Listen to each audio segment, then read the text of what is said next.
Okay, welcome back to DecryptedTech. Today we've got the second half of our Synology DS1513 Plus review. You've already seen us take this NAS apart. We broke it down completely, showed you the CPU, motherboard, the whole works. So now we're going to go over the actual performance, and we're going to take a look at some of the features, the operating system, and this is the kind of the hands-on side of the review. So we're going to cover some of that now. We got our box here, and we're going to take a look at how high availability works. We talked about that before. This is a new feature that they're bringing on board with the DS1513 Plus. It's going to allow you to take two of these, put them together, and they're going to operate as one unit. We'll get into the theory behind that as well as how it performs. So for right now, we're going to go ahead and we're going to get into the actual disk station manager, show you how that works. After that, we'll dive directly into the theory behind high availability, and then we'll talk about performance. Okay, so now that we've given you a basic rundown, we're going to go ahead and give you an overview and actually view the way how you set this up, and also getting into the system and moving around. We're going to show you some of the important screens, and we'll get things going here. The first thing we're going to do is we'll launch the Synology Assistant. This is something that you will actually download from Synology's website. So go ahead and get you in on that so you can see how this looks. All right, the Synology Assistant, as you can see, what it's going to do is it's going to search your local subnet, and it's going to look for a specific MAC address, and it's going to identify it and give you the IP address it's picked up, either through DHCP or through the one that's manually installed. Typically, it's going to be through DHCP. So you can see here you have the actual name. It's going to tell you everything about it, serial number, the whole works, and you click Connect. Now this is going to open up the Web Assistant. So we'll go ahead and back out here so you can see the Web Assistant running. And what it's going to tell you is that this has not been set up. This is how it would come straight out of the box to your house. You're not going to have anything set up. There's not going to be any RAID on there, so you're going to have to set everything up and get it all configured. It's going to walk you through a simple wizard here. You click Next. It's going to ask you to download and install the latest DSM. We're going to use the DSM that's already here. That's the Disk Station Manager. And it's going to ask you to create a password.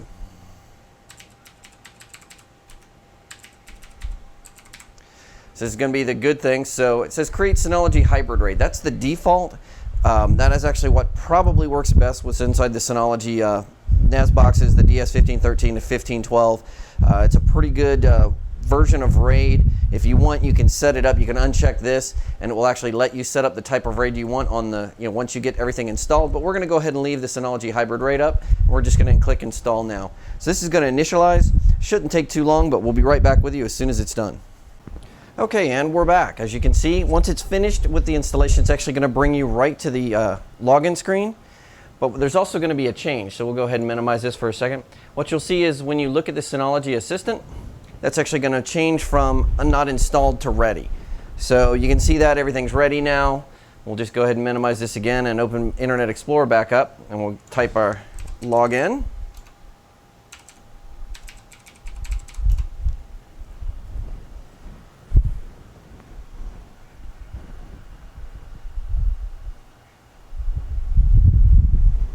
First time it logs in takes it a couple of seconds because it's initializing everything. Here we go.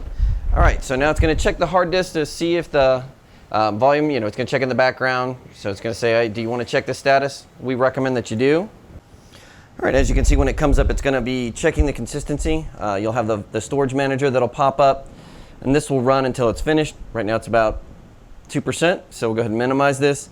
It's going to ask if you want to run this Java deployment window. So go ahead and just tell it allow, tell it later. So it's just going to ask us later if we want to update the Java applet that runs inside here, especially when you're looking at storage. So you can see here's the quick start. So go ahead and click on the quick start. It's going to give you your options. Open Storage Manager, that's already open again. It's looking at that volume. We don't have any shares on there, so we'll move on to the next. It's going to say, hey, do you want to set up any shared folders? So we can create different shared folders here. These are pretty easy. You give it a name. You can describe it, and you can have a bunch of different options here. You can hide it so that it doesn't show up when somebody goes to try and view it through Windows Network, My Network Places. You can also open up a recycle bin. So that way if somebody deletes something, it's going to go to this recycle bin instead of just disappearing from the network. You can restrict this to administrators. That way if somebody deletes something, you can always go back and make sure that what they're deleting is something they're supposed to delete. You can hide the file and folder from users without permissions. You can encrypt it. You can do quite a few things. Then you also have a Windows ACL. This Windows ACL is actually going to set up an access control list if you have LDAP or you have Windows authentication set up. It's going to look at that, and you'll go through here and you'll build that access control list, which is what ACL stands for, from there. File indexing, it'll ask if you want to index it. That helps for searching. It's up to you if you want to set that up. But basically from there, you just click OK. Once it opens up, it's going to ask you to set up permissions. As you can see, you have your different permissions here. You can say no access to somebody like guest. Grant read and write. You have advanced privileges, directory browsing, modification of existing files, and disable file downloading. So that way, if you want to give somebody the ability to write to the file, but you want to prevent them from dragging files out of this, that's where you would do that. Click OK, and then you have your file folder all set up. All right, so now we'll set up access to our files. You can do the Windows Macintosh Network File System Setup page, or you can open up FileStation. FileStation is probably going to be the easiest one. Now this is going to run a Java app that will actually let you see the system that you're on. It's going to give you access to the local files and folders that are there. For example, we can look at the C drive and pull files directly from here and just copy and paste them back and forth here. You also have different tools. You can mount a remote folder. You can open up shared links. You can set up different things. You can create new shared folders, and you have options that you can set up here. Enable the FileStation log. This will let you know if somebody's coming in and who's accessing the files, who's deleting files, adding files, all of that. You have different options for mounting. Allow the following users to mount remote folders. Virtual drives, allow them to mount virtual drives. In other words, if I have a disk in the disk drive, I can mount that. Or ISOs, we can mount those as well. You can also enable a speed limit. A speed limit is going to limit the amount of bandwidth they have to pull from, so it'll help balance out access, and you can prioritize traffic. Okay, so let's go ahead and exit out of this. All right, we'll move on to the next one. Now, this is going to be Package Center. Package Center is pretty cool. This is going to allow you to actually install applications. So right now, this is a brand new installation. We don't have anything installed, so let's go ahead and maximize this. We'll take a look. This is a listing of all of the applications that you have available right out of the box. These are all things that you can download and install. You have different antivirus solutions. You have Antivirus Essentials. You have Antivirus by McAfee.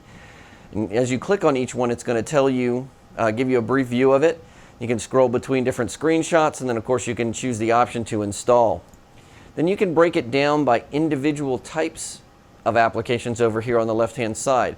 Your different backup types, multimedia applications such as Logitech Media Server, iTunes Server, the Synology Media Server, the Photo Station. These are all different options and different types of software and applications that are built in to allow you to extend the functionality of what you have going on. For example, the Video Station. It's a great video organizer. You can organize movies, TV shows, home video, record TVs back to the, record TV programs back to this, and all of that. So let's head back. And then of course you have different options: Plex Media Server, Photo Station. The basic media server, this is a DLNA media server, and allow you to connect to boxes like Neo TV Max, Neo TV Prime, any of the other video servers, including Windows 8 and Windows 7, that can read from DLNA sources. So this is a great option here that you can put in. You can organize your video files and any kind of movie files that you want and serve them out to other boxes without the need to have any kind of an intermediate or middleware software on another machine.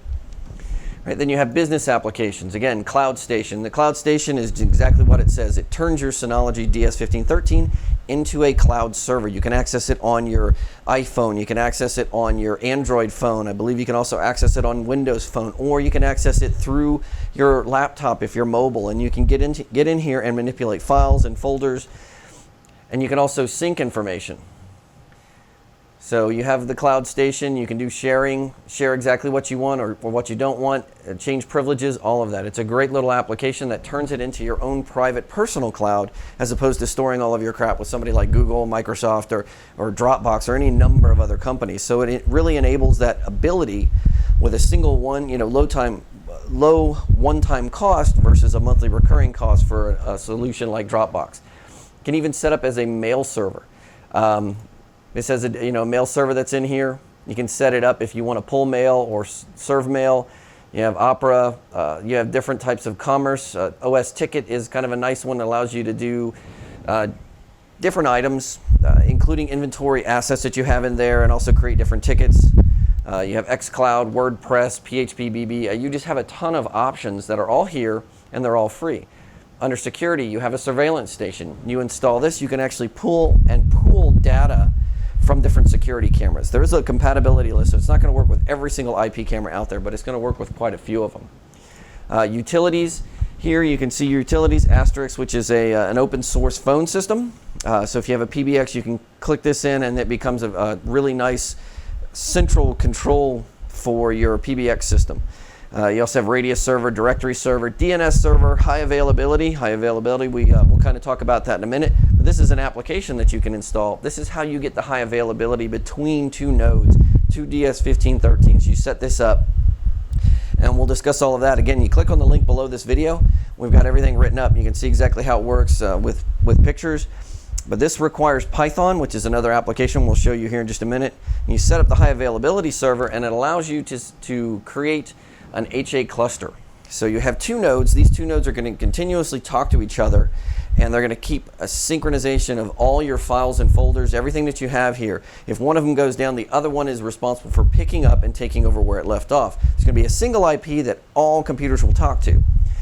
And as you can see better in this one here, actually this shot here, they talk back and forth and they maintain synchronization, but they have a central IP that everybody talks to. So that way, no matter which one is up, the active or the passive node, of the two nodes, you're still going to maintain connectivity. On the downside, because it is an active passive, but there's no shared quorum between the two devices. When the active server goes offline for any reason, it takes 5 to 10 seconds for the new server to come up.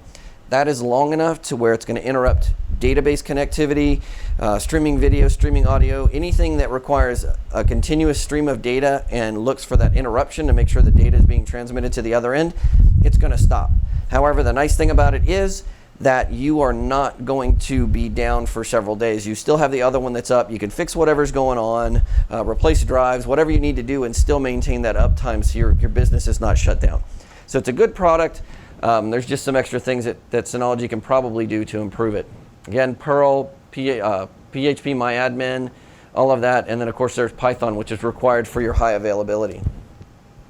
So that covers our package center. We'll go ahead and close this out, and we'll see what else they have next on the cloud service. Again, this is download Cloud Station application, and of course you can download it on your different devices, iOS or laptop. We talked about that a little bit. But you can also set up access to the internet through this device. There's a built-in firewall and a built-in router. So we will go ahead and open that up here. Okay. Open up the control panel. And you can see you have access to all of your tools here. So again, your router configuration, firewall, and QoS. We'll take a look at that. So let's maximize this. Yep, clicked on the wrong one there. Actually, okay, it's not going to give us the opportunity to do that. Here you can actually set up firewall rules. You can allow or deny single host, IP ranges, subnets. You can select built-in applications. So this is going to, if you have an application, you would go in here and choose it. What do we want to allow through? What do we want to deny? And this is going to be all of that information here. So you can set up access to these to the applications on a very granular basis and maintain security for your device, especially if it's internet facing and doesn't pass through a firewall. So you don't have that control.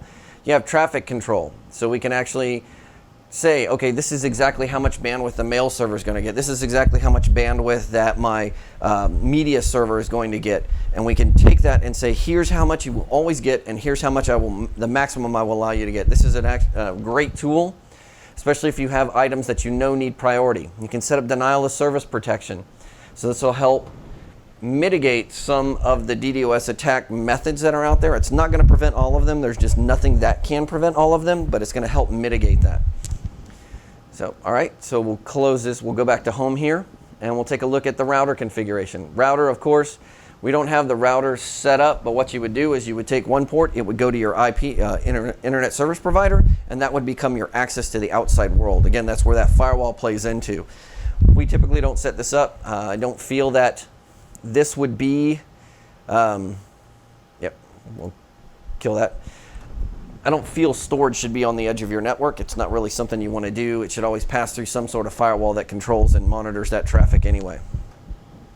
Again, we'll go through here, Windows, Mac, network files, service. So you have SMB 2 and large MTU. You can turn this on, support Windows offline files, opportunistic locking, local master browser, transfer log. So that's going to give you that option to check and monitor what's going on, your Mac's file services, Apple Talk Zone, Bonjour printer broadcast, NFS network file system. This is a nice one for Linux, or if you are using anything like VMware, network file system can be pretty fast and can go ahead and allow you to do some additional things that the standard file system doesn't. However, under there, we can go back to the storage manager. You also have the opportunity to set up different iSCSI LUNs. You can't do that while the volume is checking itself. But if you were to set one up, like right now, because we already have a volume on here, it's not going to let us do a block level one, which is going to be faster iSCSI. So this will be inside of an existing volume, a little bit slower than the alternative. So here's multiple LUNs on RAID. You basically are going to say, okay, I'm going to create one big block of iSCSI, one big iSCSI volume, but then I'm going to create multiple LUNs underneath that. So that lets you divvy up the storage. iSCSI target. These are the targets that talk to the system. So in other words, let's say I want to call this, give this a name so that other iSCSI initiators can talk to it. This is where you would set that up. And of course, it's going to give you the name, and this is going to be the IQN, and you can enable chat, which is a form of authentication, and mutual chat, which is going to require not only the client to authenticate, but then this to authenticate back to the client. It's an extra level of security. Hot spare. This is if you were running something like RAID 10 because there's 5 bays. So you would take the additional drive and say, okay, I want to use this as a hot spare. All right, most of these are pretty self-explanatory. FTP, it's an FTP server. WebDAV, it's going to give you WebDAV repository. Shared folders is where you set up shared folders. Directory service, connect to either a domain or to LDAP, depending upon what you're using. Web services, web station, create a personal website, enable MySQL, so that's going to allow you to run that personal website. PHP settings, which is blacked out until you create it. HTTP, so you can set up an additional HTTP port instead of port 80 that you can get in, and also set up HTTPS. DDNS, dynamic DNS. This lets you set that up. Again, this is only helpful if you are running the web server and if this is on the outside of your network. Quick Connect, this is, lets you quick connects following application to your disk station via the internet without configuring ports. So again, that's pushing things through the outside. We already talked about router. Auto block. This is if somebody tries to get in to the system and has too many failed attempts, you can block them after so many attempts, within a certain number of minutes. And you can also set the block expiration. Here's your block list. Here are people that will never ever be blocked, so they could fail a login as many times as they need to. Terminal, that's your SSH, so you can enable terminal, telnet, and SSH services here. SNMP, pretty much self-explanatory. This, you would set everything up here so that your SNMP server can talk to it. Network, this is going to be your network information, network interface. Again, if you have all of these connected, you can actually create link aggregation. So 802.380, you'd set that up, you choose all of the LAN ports, and then you choose which one's going to be the outside interface. So the one that you would be your primary connection when you're setting everything up, and then you're going to connect all of them. Your switch needs to support 802.380 in order for that to work. This is IPv6 tunneling over IPv4. There really is almost too much to go through here. In the disk station settings, you can change the way that your system looks. Your HTTP service, you can redirect everything to HTTPS. Security, there's lots that you can do for security. For example, if we enable this and we automatically redirect and I say apply, so it's going to restart the web server.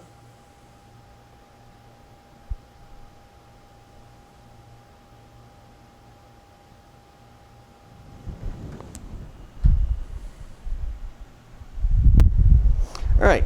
And we're back. Once the web server restarts, it's actually going to take us to that HTTPS page. Because we haven't installed a certificate, the self-signed certificate, of course, is going to be untrusted. So we'll go ahead and close that. Okay, we'll go back to the control panel. And we'll get back into DSM settings. So now under security, you can see that we have the option to enhance browser compatibility by skipping IP checking, not something you want to do. Here's your router port, open files on the disk station with internet services, so it sets that up. And here's where you would install a certificate or create a certificate if you wanted to. Right now it's a self-signed certificate, so it's not exactly something that, it's not secure per se. All right, let's go back to the home page. Regional options, these are going to be things like time zone, all of that. We left this all at default for this setup. NTP, do you want this to reach out to a network time protocol server to get time automatically? Notifications are pretty cool because you can set this up to send you either email, SMS, or push service notifications. If something happens, you can say, hey, something happened, and you can set these up. A global hotspot is unplugged. Where do you want to send it? How do these go out? Skype, you can even send it through Skype or MSN. So local restoration failed. How full is the disk? How full is an external disk? The power supply, is the power supply okay? Do we have disk I/O errors? Everything that you can think of is here, and you can also edit the messages that are in here so that you know exactly what's going on.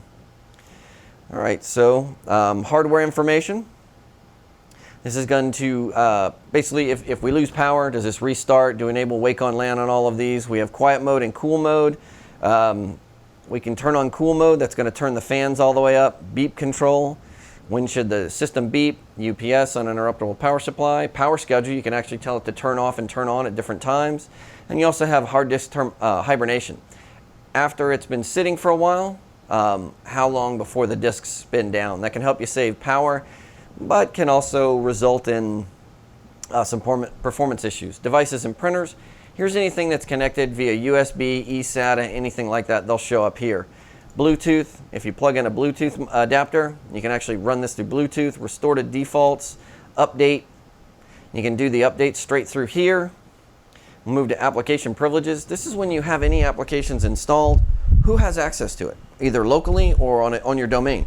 Who can run the application? Maybe you don't want everybody to be able to access the media server. You can program that all through here.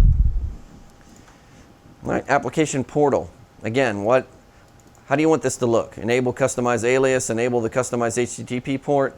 So if you don't want the defaults, that's where you would change it. Syslog, this is going to give you a syslog client. This says, okay, I want to send my information to a syslog server. And there's also a syslog server application in here. If you install that, it'll start logging all of that directly to the syslog server and give you a little bit better visibility on errors. VPN. You can set up a VPN tunnel to somebody, point-to-point protocol or OpenVPN. It's pretty simple to set that up. Media indexing service. This allows you to index any media you have and actually choose the folders that you want to. When you install the Media Center, this automatically kicks in. But if you don't want to do that, you can set it up here and still index your information. All right, network backup. This allows you to send your information to other devices. Again, if you want to sync shared folders between different devices.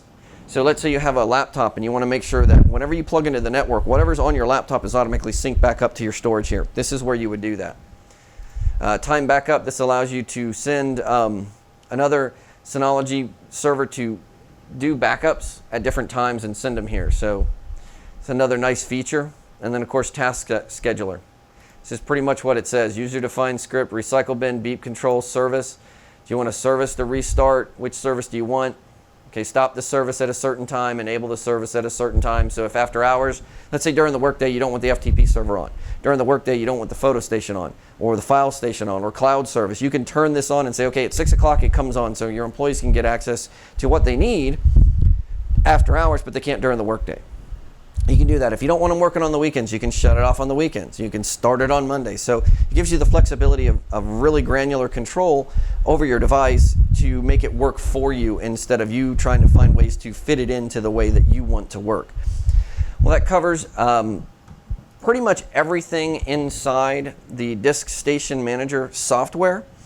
Of course, when you boot up, you can see there's system health that'll show it here. It says it's good. You have a resource monitor, recent logs, and then it'll show whoever's connected.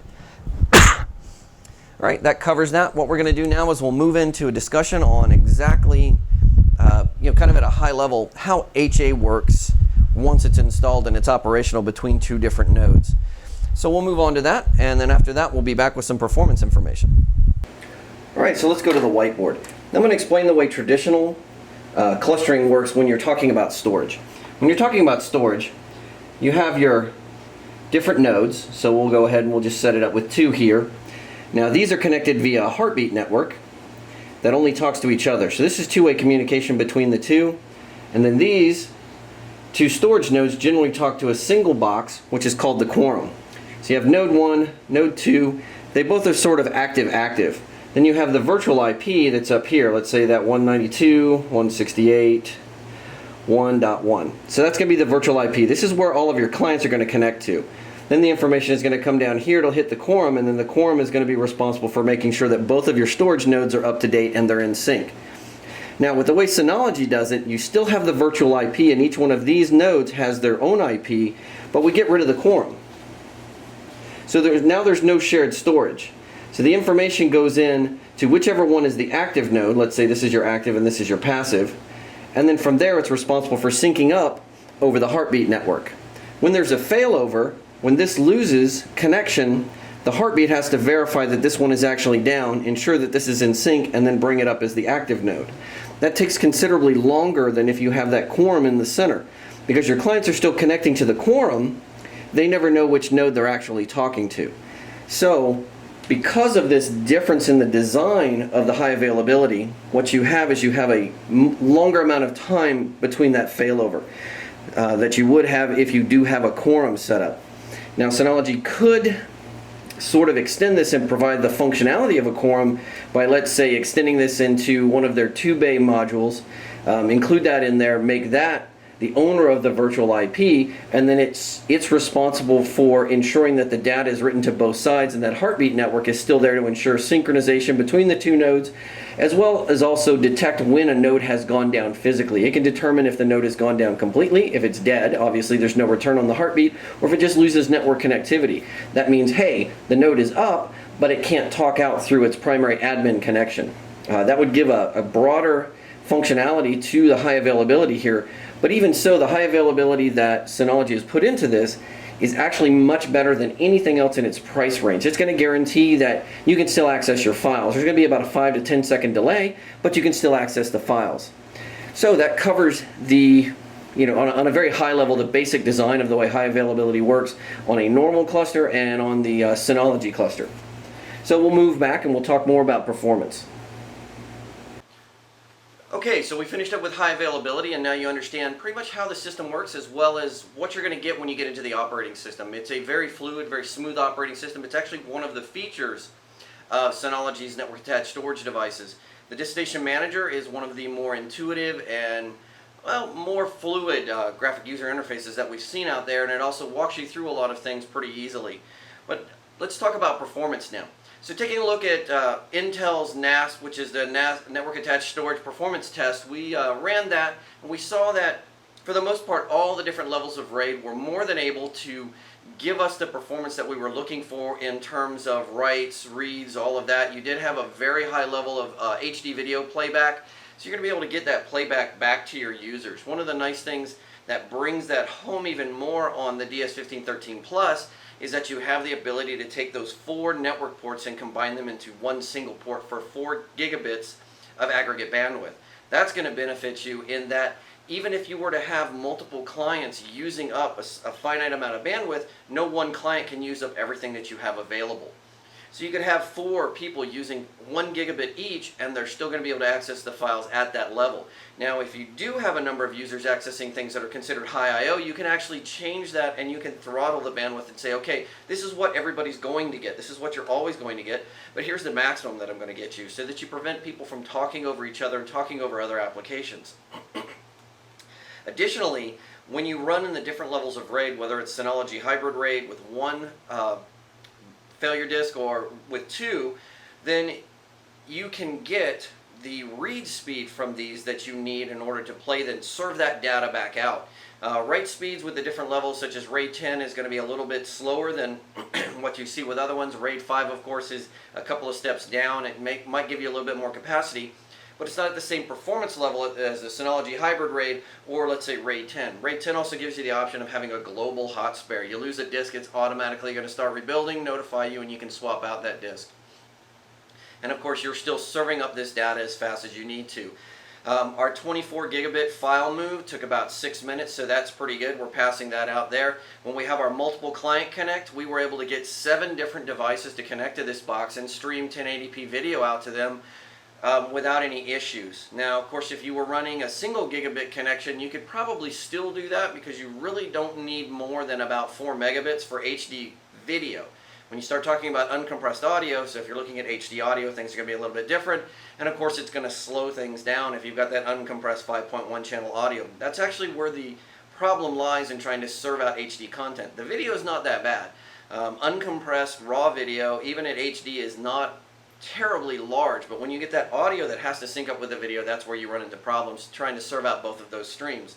On something like the DS1513, where you're running multiple drives, of course in RAID 10 or in Synology Hybrid RAID, you're going to get the read speeds from the disks that you need to push it out. And that's whether you're using 7200 RPM drives or whether if you want to spend the extra money and drop SSDs in there, you can. You're still going to get that good performance. And we saw that even when we used some of our test systems that had multiple SSDs in RAID 0. So they're really starving to get that data down, but they were able to move everything out without an issue. Additional features that we like about it is that when we connect this up to a VMware environment, VMware 5.0 or 5.1, we saw very good performance on the machines that were stored there. So that means these disks are able to serve the data back out to the hosts so that they can perform their job. You're not going to get a lag in performance based on the fact that the disks that are running here are not spinning fast enough to get you that data that these systems need to serve out to their users. Exchange, Active Directory servers, file servers, all of that are going to run the way that they need to, including SQL servers. We had 2 SQL 2008 R2 boxes that were still able to serve out their SQL data to our Link 2013 box, as well as to our Zen installation.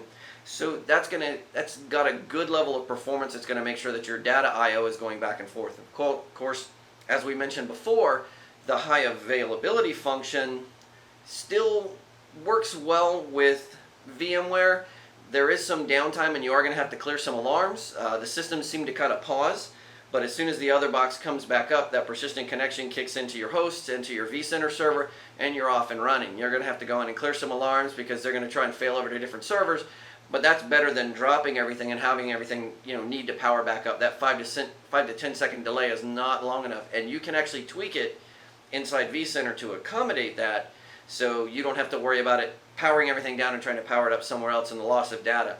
However, your clients are going to need to reconnect, whether it's to Exchange, whether it's Outlook to Exchange or something to your SQL backend or to any applications that might have data that's stored on those file servers. You're still going to have to reconnect.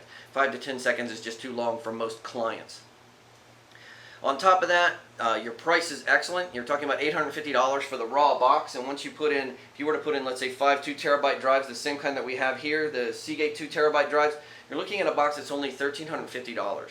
At $1,350, of course, then you have to tack on shipping and any taxes that are applicable. But even at $1,350, you're still well below some of the other options that are out there that don't have the same level of features. They don't have the ability to install extra applications, to install antivirus directly on the NAS box, to act as a mail server, a DNS server, a VPN, gateway, to a firewall, router, surveillance station, you name it, this box can pretty much do it, and they're working on even more applications that they're going to put into these.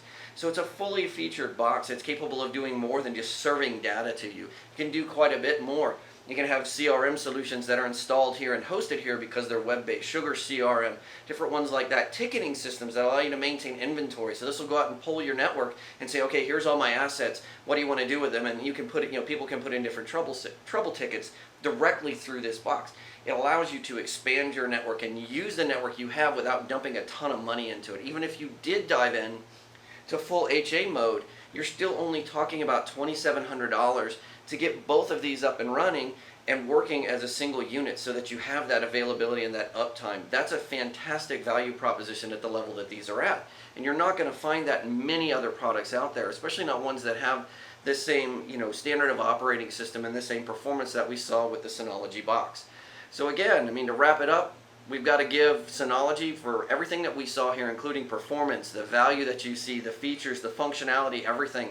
You know, we've awarded them our gold key, but predominantly we're giving them our must-have for your small to medium-sized business segment.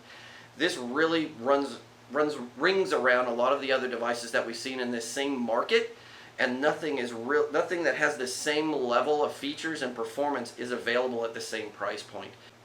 So that wraps it up for our review of the Synology DS1513 Plus. As always, if you like this video, go ahead and click on the like button. If you want to stay up to date with our news and reviews, be sure to subscribe. The actual written review is in the link that's right below this video, and be sure to check back periodically to see what new reviews and news we have for you.